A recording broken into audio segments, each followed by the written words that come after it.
नमस्ते दोस्तों। आज सुनिए भाई बहन का रिश्ता। शहर के ऊंचे ऊंचे अपार्टमेंट्स में से एक के 15वें माले पर रहने वाली शालिनी जी, सेवानिवृत्त प्रोफेसर, अपनी बालकनी में बैठी थी। हाथ में गर्म कॉफी का मग था और नजरें सामने की बिल्डिंगों के बीच कहीं खोई थी। आज राखी का दिन था। उनके फ्लैट में कोई हलचल नहीं थी, न मिठाई की सुगंध, न ही राखी की थाली की खनक। बस एक गहरी चुभती हुई खामोशी थी। शालिनी जी को अपने गांव की हवेली याद आ गई, जहां उनका बचपन बीता था। उस हवेली में राखी का त्योहार एक उत्सव होता था।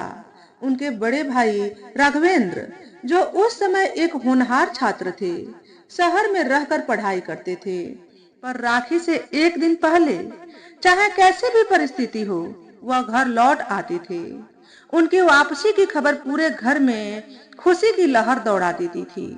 राखी की सुबह शालिनी, जो उस समय 10 साल की चुलबुली लड़की थी, सबसे पहले उठकर नहाती, नए कपड़े पहनती और राखी की थाली सजाती। उनकी थाली में बेसन के लड्डू, चंदन, रोली, चावल और एक चमकदार राखी होती थी।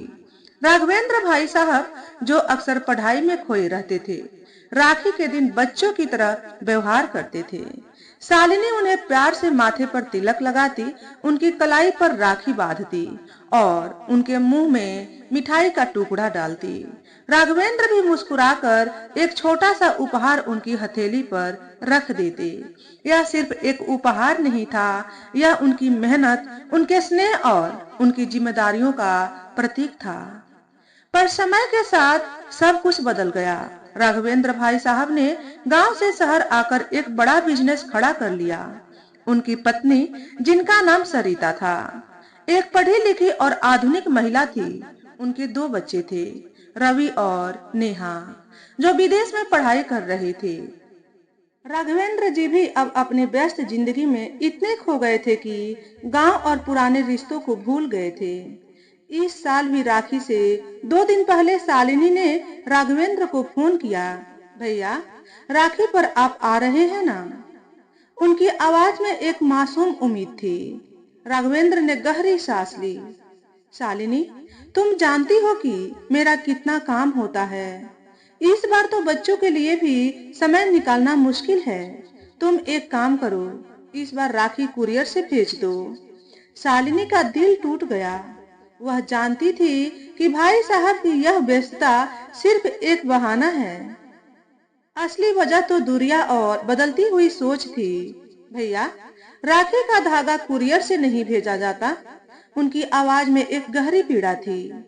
वह तो हाथों से बांधा जाता है, दिल से दिल को जोड़ा जाता है।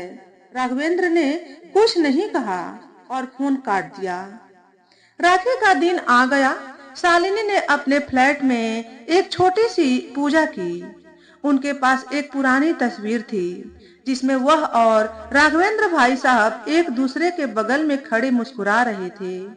उन्होंने उस तस्वीर के सामने एक दिया जलाया और आंखों में आंसू लिए उस तस्वीर को देखने लगी। तभी उनके फ्लैट का दरवाजा खटखटाया। उन्होंने दरवाजा खोला तो सामने रवि और नेहा खड़े थे। रवि के हाथ में एक सुंदर सी राखी की थाली थी और नेहा के चेहरे पर एक मीठी सी मुस्कान थी। बुआ, हम आ गए, नेहा ने कहा। पिताजी ने बताया कि आप बहुत दुखी हैं। शालिनी हैरान रह गई। तुम दोनों, तुम कैसे आए?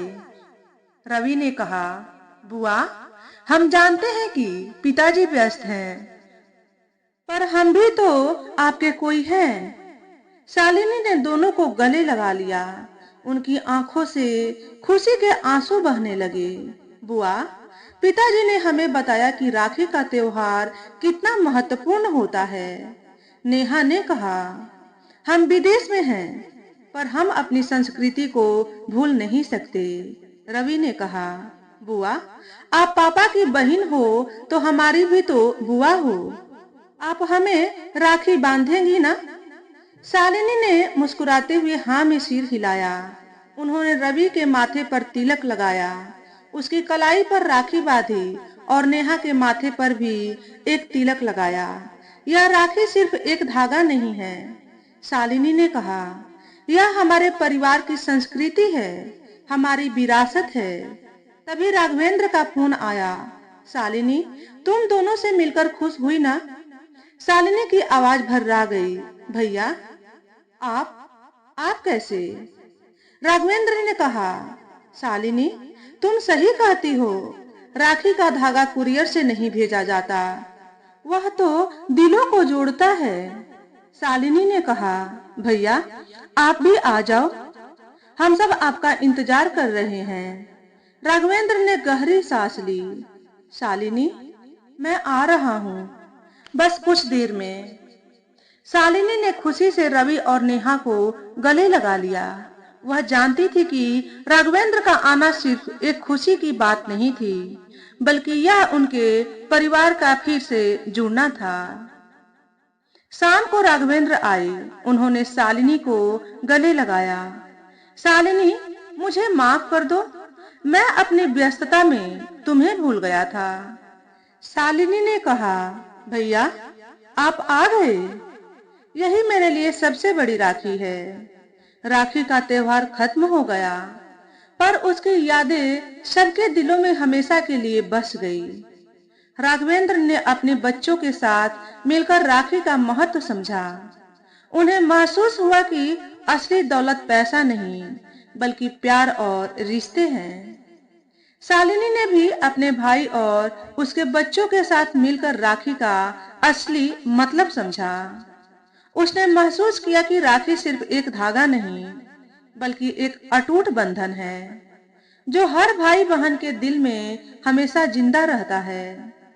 यह कहानी हमें सिखाती है कि आधुनिकता और व्यस्तता के बावजूद हमें अपनी संस्कृति और अपने रिश्तों को नहीं भूलना चाहिए। राखी का त्योहार एक ऐसा ही अवसर है जो हमें हमारे परिवार और हमारी जड़ों से जोड़े रखता है। यह हमें सिखाता है कि भाई बहन का रिश्ता सिर्फ खून का नहीं, बल्कि प्यार और विश्वास का होता है। तो दोस्तों, आज के वीडियो में बस इतना ही। अगर हमारे द्वारा बताई गई कहानी थोड़ी सी भी अच्छी लगी हो तो वीडियो को लाइक और शेयर करें। चैनल पर पहली बार आए हो तो चैनल को सब्सक्राइब करके बेल नोटिफिकेशन को ऑल पर सेट कर लें, ताकि आपको ऐसे ही अच्छे अच्छे वीडियो देखने को मिले। हमेशा खुश रहें, हमेशा स्वस्थ रहें।